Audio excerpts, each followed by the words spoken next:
Fil-Parlament il-Kap Nazzjonalista Bernard Gregg ftaħar bil-passat tal-Partit Nazzjonalista fil-qasam tal-enerġija permezz tal-power stations fil-Marsa u Dellimara li kienu jaħdmu bil-heavy fuel oil l-aktar żejt li jniġġes.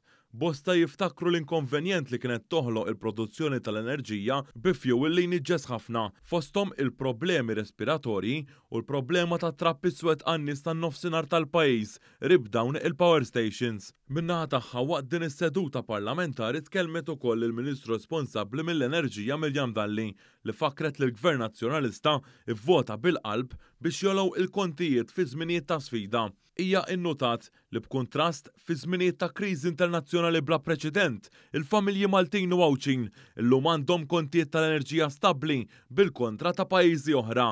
Il-Ministru Dalli sostniet li bil-politika tiegħu il-Gvern Laburista qed jiffranka lil familji Maltin u Għawċin medja ta' 2000 euro fis-sena.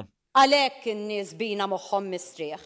Għalhekk il-poplu rrifjuta l-politika tal-enerġija tal-Partit Nazzjonalista għax jafu li l-Partit Laburista fil-Gvern iwettaq, jafu li meta sentuhom soluzzjoni se tkun soluzzjoni li tgħinhom u mhux titfal pis fuqhom.